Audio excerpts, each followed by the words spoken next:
Night is generally my time for walking. In the summer I often leave home early in the morning, and roam about fields and lanes all day, or even escape for days or weeks together. But saving in the country, I seldom go out until after dark, though. Heaven be thanked, I love its light and feel the cheerfulness it sheds upon the earth as much as any creature living. I have fallen insensibly into this habit, both because it favors my infirmity, and because it affords me greater opportunity of speculating on the characters and occupations of those who fill the streets. The glare and hurry of broad noon are not adapted to idle pursuits like mine. A glimpse of passing faces caught by the light of a street lamp or a shop window is often better for my purpose than their full revelation in the daylight. And, if I must add the truth, night is kinder in this respect than day, which too often destroys an air-built castle at the moment of its completion, without the smallest ceremony or remorse.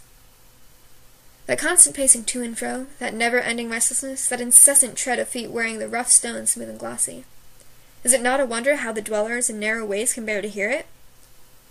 Think of a sick man in such a place as St. Martin's Court, listening to the footsteps, and in the midst of pain and weariness obliged, despite himself, as though it were a task he must perform, to detect the child's step from the man's, the slipshod beggar from the booted exquisite, the lounging from the busy, the dull heel of the sauntering outcast from the quick tread of an expectant pleasure-seeker. Think of the hum and noise being always present to his senses, and of the stream of life that will not stop, pouring on, through all his restless dreams, as if he were condemned to lie, dead but conscious, in a noisy churchyard, and had no hope of rest for centuries to come. Then, the crowds for ever passing and repassing on the bridges, on those which are free of toll at least, where many step on fine evenings looking listlessly down upon the water, with some vague idea that by and by it runs between green banks, which grow wider and wider, until at last it joins the broad vast sea, where some halt to rest from heavy loads, and think, as they look over the parapet, that to smoke and lounge away one's life, and lie sleeping in the sun upon a hot tarpaulin, in a dull, slow, sluggish barge, must be happiness unalloyed. And where some, and a very different class, pause with heavier loads than they, remembering to have heard or read in some old time, that drowning was not a hard death, but of all means of suicide the easiest and best. Covent Garden Market at sunrise, too, in the spring or summer, when the fragrance of sweet flowers is in the air, overpowering even the unwholesome streams of last night's debauchery, and driving the dusky thrush, whose cage is hung outside a garret window all night long, half mad with joy. Poor bird!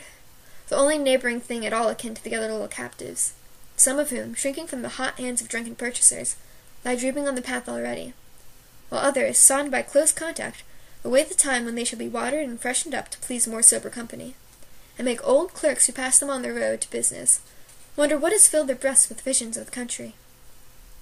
But my present purpose is not to expatiate upon my walks. The story I am about to relate arose out of one of these rambles, and thus I have been led to speak of them by way of preface.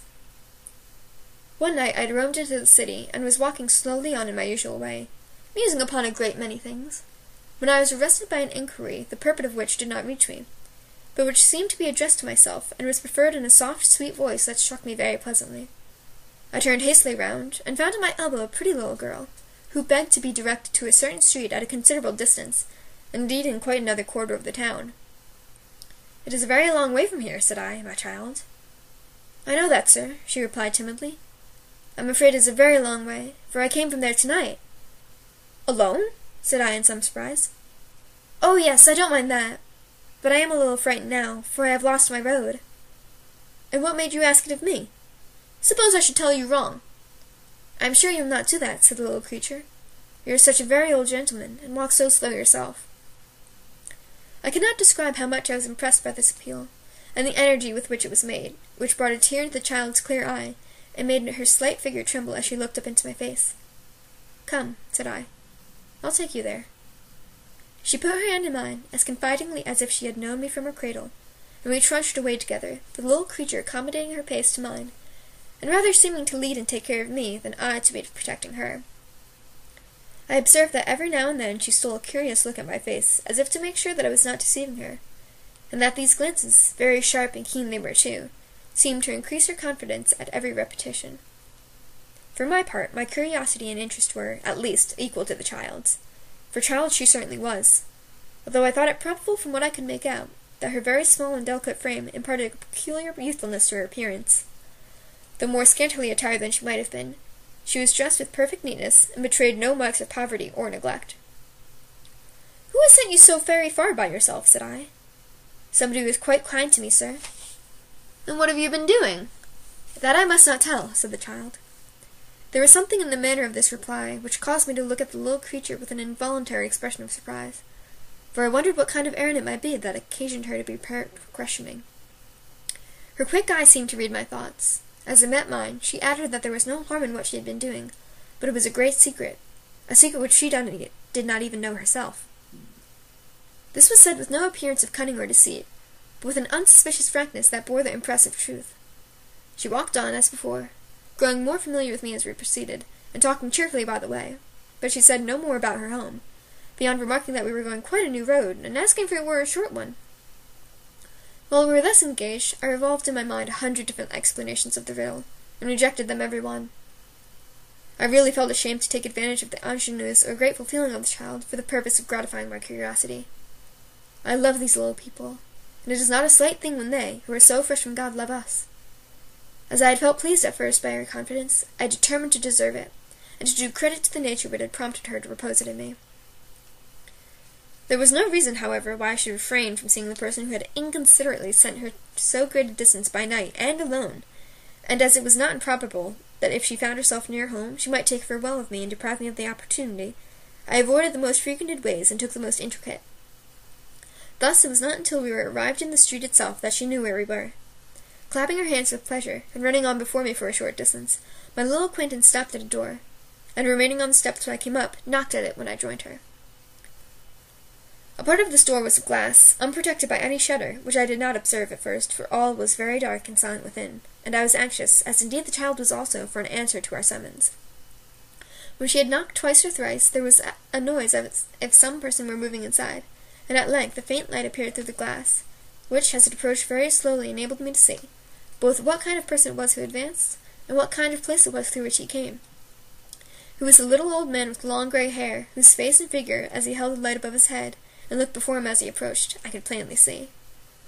Though much altered by age, I fancied I could recognize in his spare and slender form something of that delicate mould which I had noticed in the child.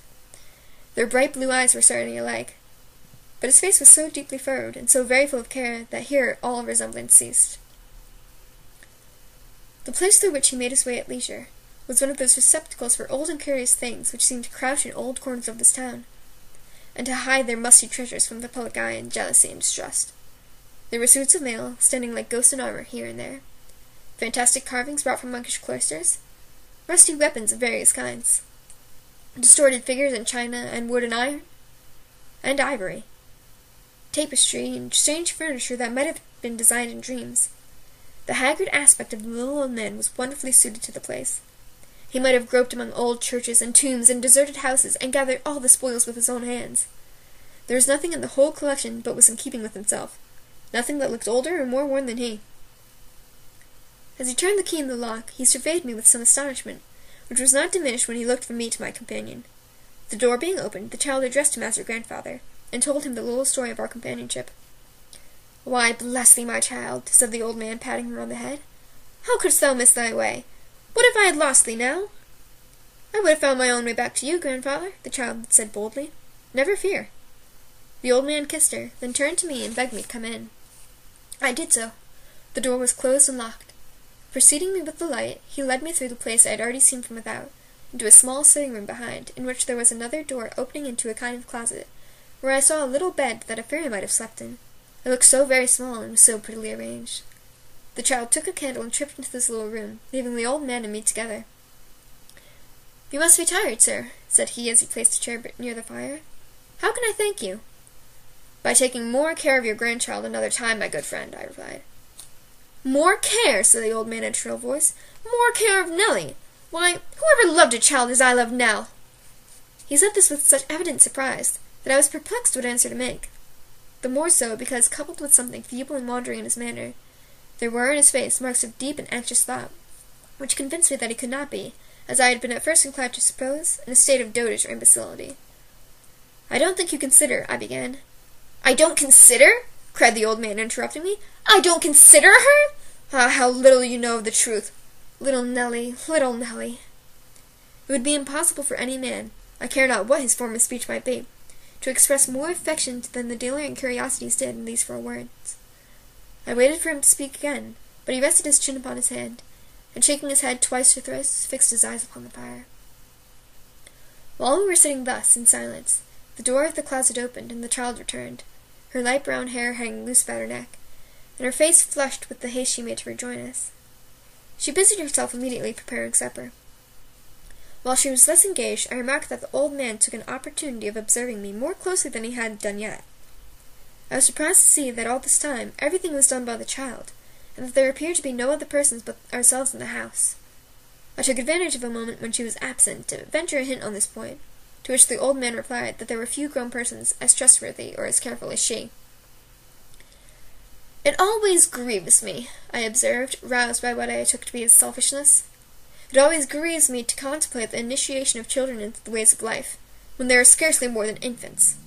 It checks their confidence and simplicity, two of the best qualities that heaven gives them, and demands that they share our sorrows before they are capable of entering into our enjoyments." "It will never check hers," said the old man, looking steadily at me. "The springs are too deep. Besides, the children of the poor know but few pleasures. Even the chief delights of childhood must be bought and paid for." "But, forgive me for saying this, you are surely not so very poor," said I. "She is not my child, sir," returned the old man. "Her mother was, and she was poor. I saved nothing, not a penny, though I live as you see. But," he laid his hand upon my arm and leant forward to whisper, "she shall be rich one of these days, and a fine lady. Don't you think ill of me because I use her help. She gives it cheerfully, as you see, and it would break her heart if she knew that I suffered anybody else to do for her what her little hands could undertake." "I don't consider," he cried with sudden querulousness. "Why, God knows that this one child is the thought and object of my life, and yet he never prospers me. No, never." At this juncture, the subject of our conversation again returned, and the old man, motioning me to approach the table, broke off, and said no more. We had scarcely begun our repast when there was a knock at the door by which I had entered, and Nell, bursting into a hearty laugh, which I was rejoiced to hear, for it was childlike and full of hilarity, said it was no doubt dear old Kit come back at last. "Foolish Nell," said the old man, fondling with her hair. "She always laughs at poor Kit." The child laughed again more heartily than before, and I could not help smiling from pure sympathy. The little old man took up a candle and went to open the door. When he came back, Kit was at his heels. Kit was a shock-headed, shambling, awkward lad with an uncommonly wide mouth, very red cheeks, a turned-up nose, and so the most comical expression of face I ever saw.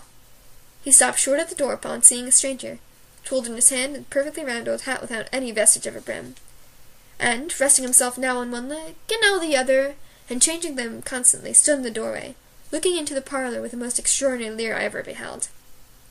I entertained a great feeling towards the boy from that minute, for I felt that he was the comedy of the child's life. "A long way, was it, Kit?" said the little old man. "Why, then, it was a goodish stretch, master," returned Kit. "Did you find the house easily?" "Why, then, not over and above easy, master," said Kit. "Of course you have come back hungry." "Why, then, I do consider myself rather so, master," was the answer. The lad had a remarkable manner of standing sideways as he spoke, and thrusting his head forward over his shoulder, as if he could not get at his voice without amused anyone anywhere. But the child's exquisite enjoyment of his oddity, and the relief it was to find that there was something that associated with merriment in a place that appeared so unsuited to her, were quite irresistible. It was a great point, too, that Kit himself was flattered by the sensation he created, and after several efforts to preserve his gravity, burst into a loud roar, and so stood with his mouth wide open, his eyes nearly shut, laughing violently. The old man had again relapsed into his former abstraction, and took no notice of what had passed, but I remarked that when her laugh was over, the child's bright eyes were dimmed with tears, called forth by the fullness of heart with which she welcomed her uncouth favourite after the little anxiety of the night. As for Kit himself, whose laugh had been all the time one of that sort which very little would change into a cry, had carried a large slice of bread and meat and a mug of beer into a corner, and applied himself to disposing of them with great voracity. "Ah," said the old man to me with a sigh, as if I had spoken to him at that moment, "you don't know what you say, when you tell me I don't consider her." "You must not attach too great weight to a remark founded on first appearances, my friend," said I. "No," returned the old man thoughtfully, "no. Come here, Nell." The little girl hastened from her seat, and put her arm around his neck. "Do I love thee, Nell?" said he. "Say, do I love thee, Nell, or no?" The child only answered by her caresses, and laid her head upon his breast. "Why dost thou sob?" said the grandfather, pressing her closer to him, and glancing towards me. "Is it because thou knowest I love thee, and dost not like that I should seem to doubt it by my question? Well, well, then let us say I love thee dearly. Indeed, indeed you do, replied the child with great earnestness. Kit knows you do. Kit, who was in dispatching his bread and meat, had been swallowing 2/3 of his nice at every mouthful with the coolness of a juggler, stopped short in his operations on being thus appealed to, and bawled, "Nobody isn't such fool as to say he doesn't," after which he incapacitated himself for further conversation by taking a most prodigious sandwich at one bite. "She is poor now," said the old man, patting the child's cheek, "but I say again, the time is coming when she shall be rich. It has been a long time coming, but it must come at last. A very long time, but surely it must come. It has come to other men who do nothing but waste and riot. When will it come to me?" "I'm happy as I am, grandfather," said the child. "Tush, tush," returned the old man. "Thou dost not know. How shouldst thou?" Then he muttered again between his teeth, "The time must come. I am very sure it must. It will be all the better for coming late." And then he sighed and fell into his former musing state, and still holding the child between his knees, appeared to be insensible to everything around him. By this time it wanted but a few minutes of midnight, and I rose to go, which recalled him to himself. "One moment, sir," he said. "Now, Kit, near midnight, boy, and you still here? Get home, and be true to your time in the morning, for there's work to do. Good night. There, bid him good night now, and let him be gone." "Good night, Kit," said the child, her eyes lighted up with merriment and kindness. "Good night, Miss Nell," returned the boy. "And thank this gentleman," interposed the old man, "but for whose care I might have lost my little girl tonight." "No, no, master," said Kit, "that won't do, that won't." "What do you mean?" cried the old man. "I'd have found her, master," said Kit. "I'd have found her. I'd bet that I'd find her if she was above ground. I would, as quick as anybody, master. Ha, ha, ha!" Once more opening his mouth and shutting his eyes, and laughing like a stunter, Kit gradually backed to the door, and roared himself out. Free of the room, the boy was not slow in taking his departure. When he had gone, and the child was occupied in clearing the table, the old man said, "I haven't seemed to thank you, sir, enough for what you have done tonight. But I do thank you, humbly and heartily. And so does she, and her thanks are better worth than mine. I should be sorry that you went away and thought I was unmindful of your goodness, or careless of her. I am not indeed." I was sure of that, I said, from what I had seen. "But," I added, "may I ask you a question?" "Aye, sir," replied the old man. "What is it?" "This delicate child," said I, "with so much beauty and intelligence, has she nobody to care for her but you? Has she no other companion or adviser?" "No," he returned, looking anxiously into my face. "No, and she wants no other." "But are you not fearful," said I, "that you may misunderstand a charge so tender? I am sure you mean well, but are you quite certain you know how to execute such a trust as this? I am an old man like you, and I am actuated by an old man's concern in all that is young and promising. Do you not think that what I have seen of you and this little creature tonight must have an interest not wholly free from pain?" "Sir," rejoined the old man after a moment's silence, "I have no right to feel hurt at what you say. It is true that in many respects I am the child, and she the grown person. That you have seen already. But waking or sleeping, by night or day, in sickness or health, she is the one object of my care. And if you knew of how much care, you would look on me with different eyes. You would indeed. Ah, it's a weary life for an old man, a weary, weary life. But there is a great end to gain, and that I keep before me." Seeing that he was in a state of excitement and impatience, I turned to put on an outer coat, which I had thrown off on entering the room, purposing to say no more. I was surprised to see the child standing patiently by with the cloak upon her arm, and in her hand a hat and stick. "Those are not mine, my dear," said I. "No," returned the child quietly, "they are grandfather's." "But he is not going out tonight." "Oh, yes, he is," said the child with a smile. "And what becomes of you, my pretty one?" "Me? I'll stay here, of course. I always do." I looked in astonishment towards the old man, but he was, or feigned to be, busied in the arrangement of his dress. From him I looked back to the slight, gentle figure of the child. Alone, in that gloomy place all the long, dreary night. She evinced no consciousness of my surprise, but cheerfully helped the old man with his cloak, and when it was ready took a candle to light us out. Finding that we did not follow as he expected, she looked back with a smile and waited for us. The old man showed by his face that he plainly understood the cause of my hesitation, but he merely signed to me with an inclination of the head to pass out of the room before him, and remained silent. I had no resource but to comply. When we reached the door, the child, setting down the candle, turned to say good night, and raised her face to kiss me. Then she ran to the old man, who folded her in his arms and bade God bless her. "Sleep soundly, Nell," he said in a low voice. and angels guard thy bed. Do not forget thy prayers, my sweet." "No, indeed," answered the child fervently. "They make me feel so happy." "That's well. I know they do. They should," said the old man. "Bless thee 100 times. Early in the morning I shall be home." "You'll not ring twice," returned the child. "The bell wakes me even in the middle of a dream." With this they separated. The child opened the door, now guarded by a shutter which I had heard the boy put up before he left the house, and with another farewell, whose clear and tender note I have recalled 1,000 times, held it until we passed out. The old man paused a moment while it was gently closed and fastened on the inside, and, satisfied that this was done, walked on at a slow pace. At the street corner he stopped. Regarding me with a troubled countenance, he said that our ways were widely different, and that he must take his leave. I would have spoken, but summoning up more electricity than might have been expected in one of his appearance, he hurried away. I could see that twice or thrice he looked back as if to certain that I was still watching him, or perhaps to assure himself that I was not following at a distance. The obscurity of the night favored his disappearance, and his figure was soon beyond my sight. I remained standing on the spot where he had left me, unwilling to depart, yet unknowing why I should loiter there. I looked wistfully into the street we had lately quitted, and after a time directed my steps that way. I passed and repassed the house, and stopped, listened at the door, and all was dark and silent as the grave. Yet I lingered about, and could not tear myself away, thinking of all possible harm that might happen to the child, of fires and robberies and even murder, and feeling as if some evil must ensue if I turned my back upon the place. The closing of a door or window in the street brought me before the curiosity dealers once more.